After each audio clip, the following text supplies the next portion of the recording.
বন্ধুসকল নমস্কাৰ Assam direct recruitment examination 2024 আজি এটা গুৰুত্বপূৰ্ণ ইনফৰমেশ্যন প্ৰকাশ হৈছে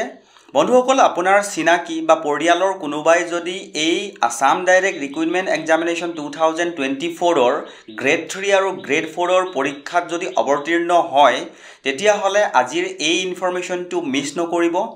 কাৰণ আপোনালোকে ইতিমধ্যে গম পাইছে যে পৰীক্ষাৰ প্যাটাৰ্নটো সম্পূৰ্ণ চেঞ্জ হৈছে আৰু নেগেটিভ মাৰ্কিংৰো ব্যৱস্থা কৰা হৈছে আন কিছুমান দিশৰো হালসলনি হ'ব বা হালসলনি হোৱাৰ কথা ইতিমধ্যে আলোচনালৈ আহিছে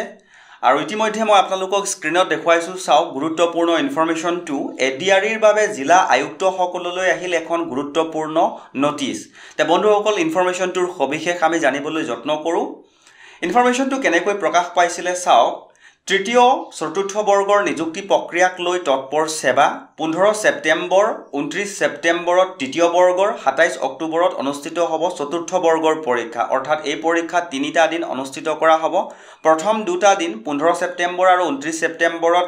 থাৰ্ড গ্ৰেডৰ আৰু 27 অক্টোবৰত ফ'ৰ্থ গ্ৰেডৰ পৰীক্ষা অনুষ্ঠিত কৰাৰ কথা উল্লেখ কৰিছে আৰু ইনফৰমেশ্যনটোৰ সবিশেষ আমি জানিবলৈ যত্ন কৰোঁ আহক জিলা আয়ুক্তসমূহলৈ কি নিৰ্দেশনাসমূহ আহিছে ইয়াতে লিখিছে চাওক তৃতীয় চতুৰ্থ বৰ্গৰ নিযুক্তি প্ৰক্ৰিয়াক লৈ তৎপৰ হৈ পৰিছে অসম মাধ্যমিক শিক্ষা পৰিষদ সেৱা অহা 15 ছেপ্টেম্বৰ আৰু 29 ছেপ্টেম্বৰত তৃতীয় বৰ্গৰ 27 অক্টোবৰত চতুৰ্থ বৰ্গৰ লিখিত পৰীক্ষা অনুষ্ঠিত কৰিবলৈ সাজু হৈছে সেৱা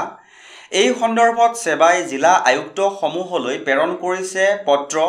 পৰীক্ষা কেন্দ্ৰৰ আন্তঃগাঁথনি CCTV কেমেৰাকে ধৰি ভিন্ন সা সুবিধাৰ ব্যৱস্থা কৰিবলৈ জিলা আয়ুক্তলৈ পত্ৰ প্ৰেৰণ কৰিছে সেৱাই তে নিশ্চয় আপোনালোকে গম পাইছে যে এবাৰ CCTV কেমেৰা বা তেনেকুৱা কিছুমান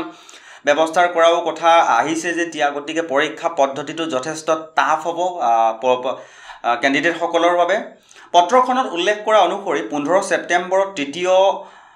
বৰ্গৰ দ্বাদশ শ্ৰেণী পৰ্যায়ৰ তৃতীয় কাকতৰ পৰীক্ষা অনুষ্ঠিত হ'ব একেদৰে 29 ছেপ্টেম্বৰৰ স্নাতক পৰ্যায়ৰ চতুৰ্থ কাকতৰ পৰীক্ষা অনুষ্ঠিত হ'ব 27 অক্টোবৰত চতুৰ্থ বৰ্গৰ হাইস্কুল শিক্ষান্ত পৰ্যায় আৰু অষ্টম শ্ৰেণী পৰ্যায়ৰ প্ৰথম আৰু দ্বিতীয় কাকতৰ পৰীক্ষা অনুষ্ঠিত হ'ব আগবেলা প্ৰথম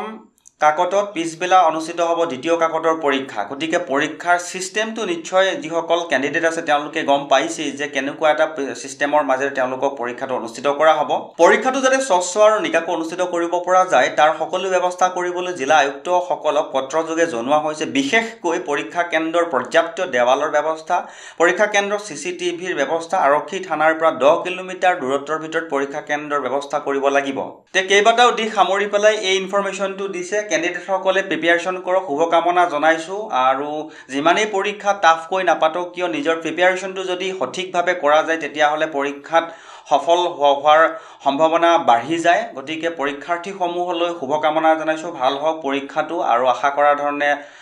সফলতা পাওক ৰিজাল্টটো পাওক আৰু বন্ধুসকল যদি আগলৈকো এনেকুৱা ইনফৰমেশ্যন পাই থকাটো বিচাৰে অনুগ্ৰহ কৰি চেনেলটো সাবস্ক্ৰাইব কৰি হাতত ৰাখিব